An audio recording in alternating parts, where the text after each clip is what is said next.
Una casa antigua en una calle céntrica de La Plata. Un odontólogo, padre y esposo. Una vida anodina, una rutina detrás de la cual nadie imaginaba que se estaba gestando una de las masacres más recordadas de la historia policial argentina. No tengo nada que decir. ¿Nada que decir? ¿Ningún comentario? El 15 de noviembre de 1992, Ricardo Barreda tomó una escopeta y ese día puso su nombre en los archivos policiales. 4 disparos, 4 cuerpos. Sus 2 hijas, su esposa y su suegra. ¿Qué hiciste, hijo de puta?, me dice. Y ahí le disparó. Lo que parecía un estallido repentino, en realidad se había gestado con los años. Era una mezcla de resentimiento, odio y una misoginia profunda. Esta es la historia y el perfil criminal de Ricardo Barreda.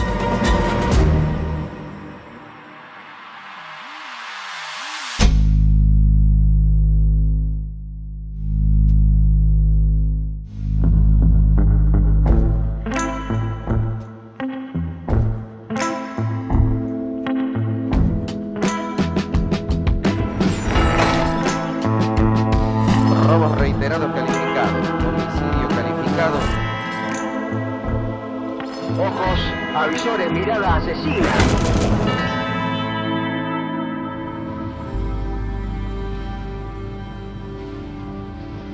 Nombre completo, Ricardo Alberto Barreda. Fecha del crimen, 15 de noviembre de 1992. País de origen, Argentina. Delito, cuádruple homicidio agravado. Características psicológicas, narcisismo, resentimiento acumulado, represión emocional, falta de empatía, tendencia victimista y rasgos psicopáticos encubiertos. Hoy Barreda, ¿qué piensa? Muchas cosas. ¿Pero qué? Cuénteme porque a mí me interesa. No, es que a mí no me gusta revolver. Está bien, no revuelva. Cuando uno revuelve mierda sale mal olor. Pero nunca por lo menos nosotros lo escuchamos arrepentido. No. ¿No está arrepentido?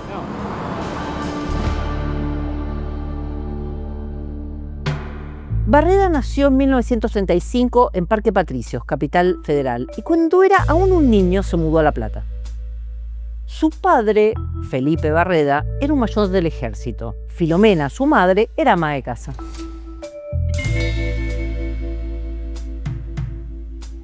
Los Barreda no eran una familia aristocrática de La Plata, pero la posición de militar, de mayor del ejército del padre, le daba una buena posición para la época. De hecho, Ricardo, de joven, no tuvo que trabajar, se dedicó por completo a sus estudios de odontología en la Universidad Nacional de La Plata.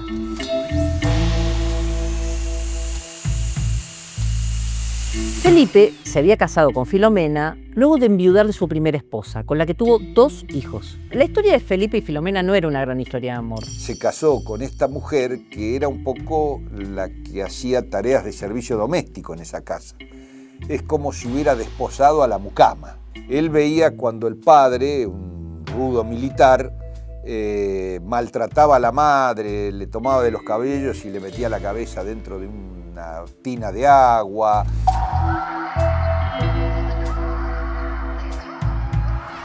La matanza de La Plata comenzó mucho antes de la mañana del 15 de noviembre de 1992. Barreda fue un chico que yo califiqué como abusado psicológicamente. Fue muy maltratado en la infancia por sus hermanos mayores, sus medio hermanos mayores, y aparte el maltrato indirecto de presenciar situaciones de extrema violencia en su casa. La misoginia no es una enfermedad, sino un comportamiento que consiste en odiar a las mujeres. Y es fundamental para entender este caso.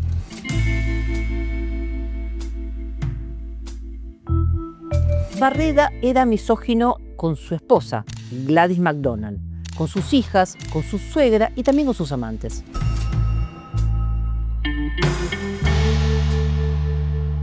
Tiempo después de la masacre, las compañeras de Cecilia y Adriana Barreda contaron que padre e hijas casi no tenían relación.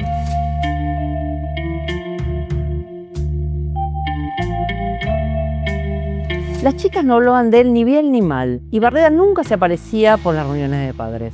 Estas amigas de las chicas también declararon que en la casa de los Barreda nunca se decían malas palabras. Esa circunstancia, que al parecer no se decían malas palabras, hace que los allegados a la familia digan que es imposible que al odontólogo sus hijas y su esposa le dijeran Conchita. El psicótico actúa y se siente orgulloso de lo que hizo. En cambio, el psicópata es una persona que conoce el hecho, lo modifica, lo pone en su vértice más favorable y esto empieza a hacer dudar de que esa persona es jurídicamente responsable de sus actos. Barreda, sobre todo, apuntaba a los maltratos de su suegra. Decía que Elena Reche le hacía la vida imposible.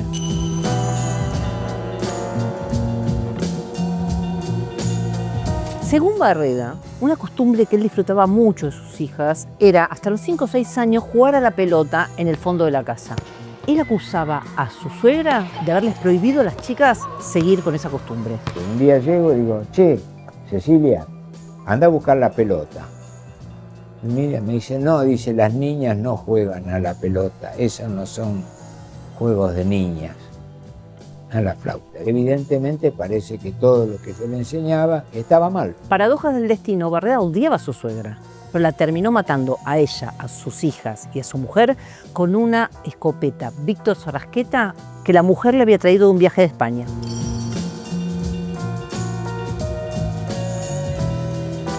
Si le pregunto si está arrepentido de haber matado a su suegra, ¿qué me contesta? Por ahí hay un refrán que dice, el que siembra viento recoge tempestades, ¿no? ¿Y su suegra? Y sembró viento.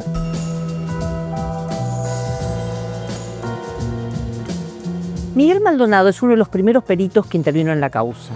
Según él, Barreda era un tipo obsesionado con la idea de tener una familia. Curiosamente, una vez que la tuvo, no se portó como un hombre de familia. Un claro ejemplo de esto fue la decenas de amantes que tuvo Barreda. No solo iba con sus amantes a lugares públicos y no le importaba nada, sino que incluso iba al teatro, por ejemplo, cuando sabía que su familia iba a ver la misma función. Eso indudablemente malquistó a la esposa, a la suegra y a las hijas cuando crecieron y se enteraron de esas actitudes de su padre. Barreda encontró frente a sí un frente que hicieron las mujeres ante sus inconductas, un frente al que él quería dominar y quería imponer su condición de pater familia. Nunca se va a saber si el apodo de Conchita existió o no existió, pero hay una cosa que parece cierta. Barreda se sentía humillado por las mujeres a las que terminó matando.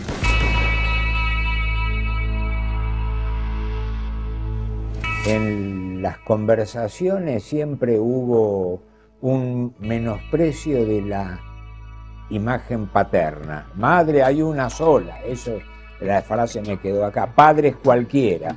Bueno, a uno le caen medio mal todas esas cosas. Para el perito Maldonado, Barreda permanentemente intentaba reparar o vengarse de las personas que le causaban ese daño, esa humillación. Sosteníamos que Barreda tenía un cuadro psicótico, era portador de un delirio de reivindicación. Si hubiera dado razón a nuestro peritaje, Barreda debía haber sido declarado inimputable y haber sido enviado a un hospital psiquiátrico de alta seguridad donde se le pudiera tratar ese delirio que nosotros habíamos diagnosticado. Es decir, que para este perito, la masacre no fue como un brote, sino el accionar de un hombre con rasgos psicopáticos bien marcados: narcisismo, falta de empatía, rigidez moral, manipulación emocional y sentido de justicia personal. Barreda era loco antes del hecho, Barreda era loco durante el hecho y Barreda sigue estando loco.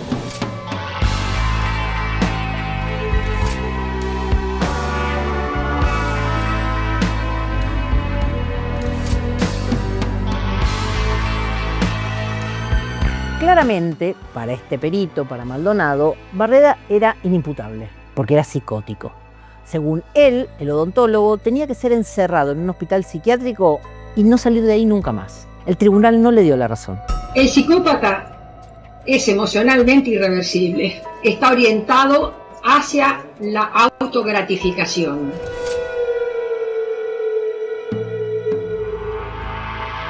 Entre las teorías para explicar lo que hizo Ricardo Barreda está esta, que en realidad no era maltratado en su casa. Pero como tenía un delirio de que sí, porque su padre sí lo había maltratado, las que terminaron pagando el pato asesinadas fueron su suegra, su mujer y sus hijas. ¿Su mujer le decía que sentía asco por usted? Sí, me das asco. Sos una mierda. O no servís para un carajo. Desde la psiquiatría no se habla de venganza en términos morales, sino como una respuesta delirante a una herida narcisista profunda. En esa lógica, el acto homicida no es una elección racional ni un error de blanco, sino la consumación de una necesidad delirante, borrar la fuente de su humillación para restablecer un orden interno distorsionado.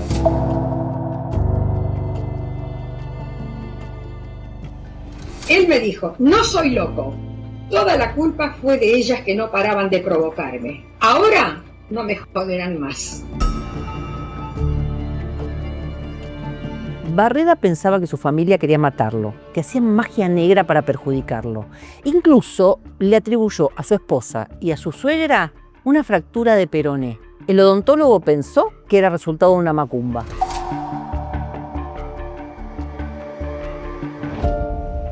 ¿Usted se considera vidente? Yo nací vidente. Yo lo que veía era la muerte de Barreda. Y ahí vino el asunto del vudú. Lo mandé a buscar, lo trajo, lo deshice y era un trabajo a muerte. ¿Y usted quién cree que le hizo ese vudú? Y sencillamente se ve quiénes los hicieron, porque cuando un trabajo se da vuelta, el que quiere matar muere. Lo tenemos a la vista. Murieron las 4. Pirucho, ¿y usted quién cree que mató a la familia de Barreda? El demonio.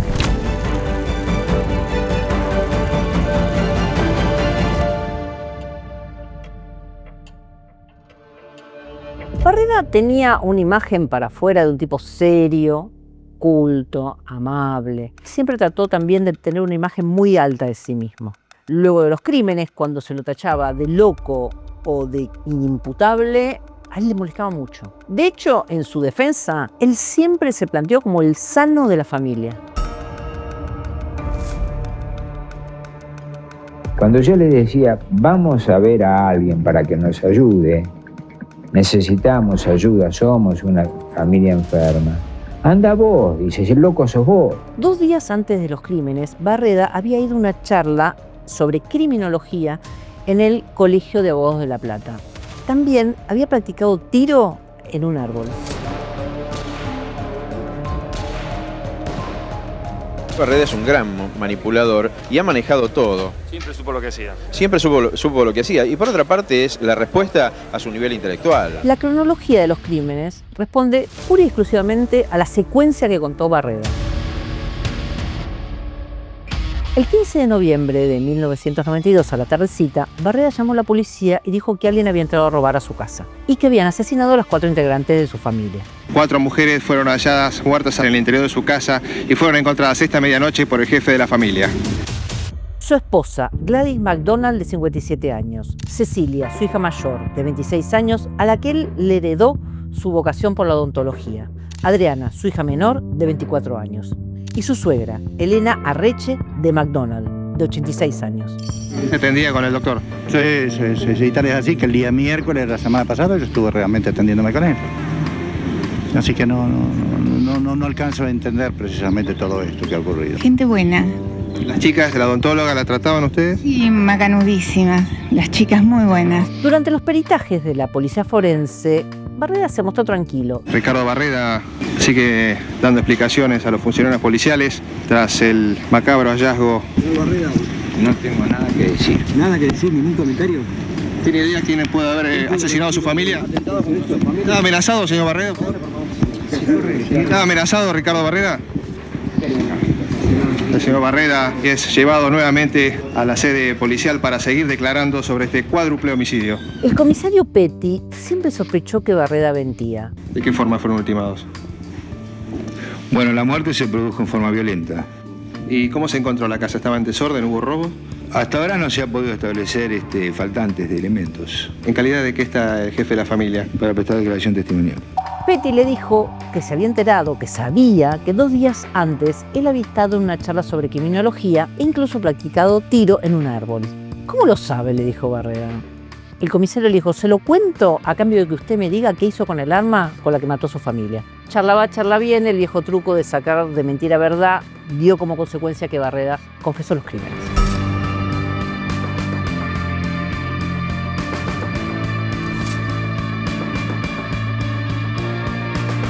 También fue fundamental, fue clave, el testimonio de un vecino de la familia que dijo que esa mañana, la mañana de ese domingo, no había habido ningún movimiento extraño. Yo estuve el mediodía dibujando acá con la ventana abierta y no escuché absolutamente nada. ¿No viste ningún movimiento raro de autos, nada? No, para nada. De esta manera, la teoría, la historia del robo se desplomó. El psicópata siempre tiene un plan destinado a un fin. Plan que no lo anticipa ni lo comenta, lo reserva y lo arma dentro de su propia intimidad. ¿Cómo fue la confesión de Barreda? ¿Cuál es su versión? Según él, esa mañana agarró un plumero y le dijo a su esposa que iba a limpiar el techo. Según él, siempre según él, su esposa le contestó: anda a limpiar, que los trabajos de Conchita son los trabajos que te quedan mejores. Barreda entonces decidió que en lugar de los techos se iba a ocupar de emparejar la parra del patio. No sé, siento como una especie de rebeldía. Digo, bueno, entonces el Conchita no va a limpiar nada a la entrada. El Conchita va a atar la parra. Al entrar al depósito para tomar las herramientas, vio la escopeta que le había regalado su suegra. A todo eso vengo con la escopeta y disparo. La primera que se puso en su camino fue su mujer y la mató.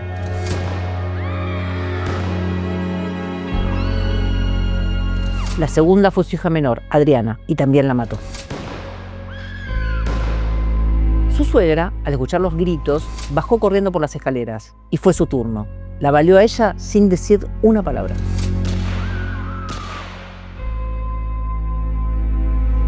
Por último alcanzó a su hija mayor, Cecilia, y le disparó a 3 metros de distancia. ¿Qué hiciste, hijo de puta?, me dice. Y ahí le disparó.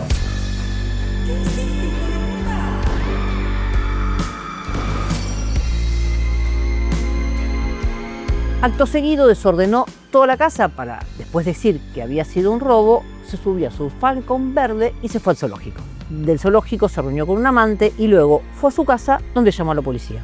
Te cerró la puerta, fue a buscar a su amiga, se fue a un hotel, fue a comer un pedazo de pizza y después recién fue a la comisaría, ¿es cierto? Sí.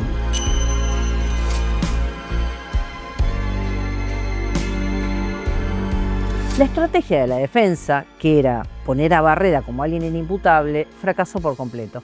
En parte porque todo duró mucho tiempo y él siempre pudo parar la acción. La escopeta era de 2 cartuchos, le aplica el primer cartucho y después le da el segundo de remate a cada una. Quiere decir que tuvo que aplicar 8 cartuchos para matar a las 4. Sentí como un sentimiento de liberación. El juicio se llevó a cabo en agosto de 1995. El 15 de ese mes, el Tribunal Oral en lo Criminal número 1 de La Plata lo declaró culpable de cuádruple homicidio calificado, por el vínculo y por alevosía, y lo condenó a prisión perpetua. Se condena a Ricardo Alberto Barreda a la pena de reclusión perpetua, accesorias legales y costa, como autor responsable de los delitos de homicidio calificado por el vínculo.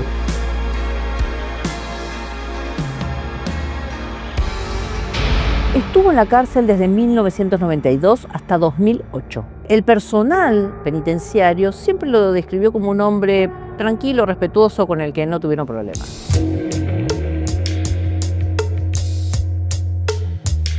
Durante esos años, Barreda estudió Derecho, pero nunca se recibió.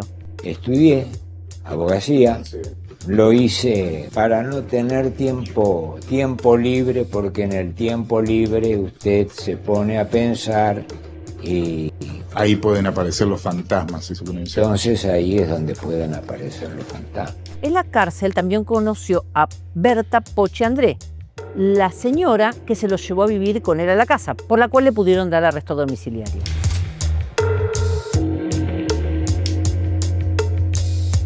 Berta era una maestra jubilada que iba a la cárcel de La Plata a visitar a un familiar. Ahí conoció a Barreda.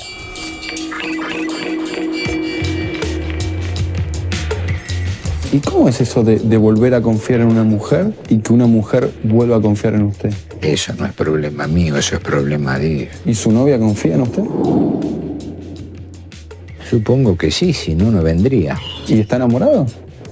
Bueno, el concepto de enamorado es muy relativo, ¿no? Yo creo que uno se enamora una vez en la vida. Al menos así me pasó a mí, ¿no? ¿Y usted se enamoró de su mujer Beba? Sí. Se conocieron, hicieron un vínculo y en el 2004 Barreda pidió oficialmente que se la dejara pasar a Berta para las visitas higiénicas en la cárcel. Tras la masacre, para muchas personas, aunque resulte increíble, Barreda fue tomado como un héroe, como un personaje machista redentor.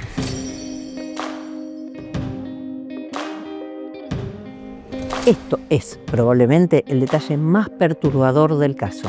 ¿Y qué siente usted que está preso por cuádruple homicidio? Le piden autógrafos, lo aplauden cuando va a dar un examen. Bueno, yo creo que es una cosa semidescabellada. Algunos vieron en Barreda un justiciero doméstico. Y estamos hablando de una época en la que ni siquiera existía el término femicidio, el concepto femicidio dentro de la ley argentina. No me puede felicitar por una cosa así. Yo no inventé una vacuna contra la caries para que me estén felicitando. Lo más triste del caso es que en el imaginario popular la versión que quedó es la de Barreda. Bandas muy conocidas del rock argentino como Ataque 77 y Bersuit lo reivindicaron en sus temas.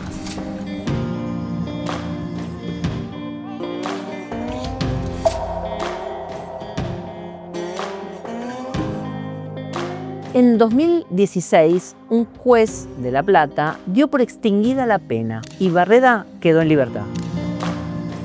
Ya no vivía con Berta, quien lo había denunciado por maltratos.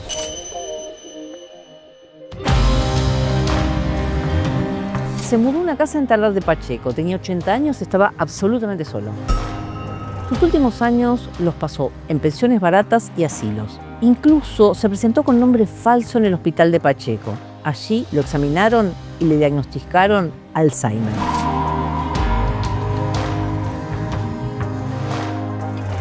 Y uno tiene que tratar de llevarla bien y con cabeza, que es lo que Barreda no tiene. En 2019 lo internaron en un geriátrico en José C. Paz y allí murió solo, en plena pandemia del coronavirus. Falleció el 25 de mayo del 2020. ¿Usted fue feliz? Sí. ¿Sí? ¿En este momento es feliz? No.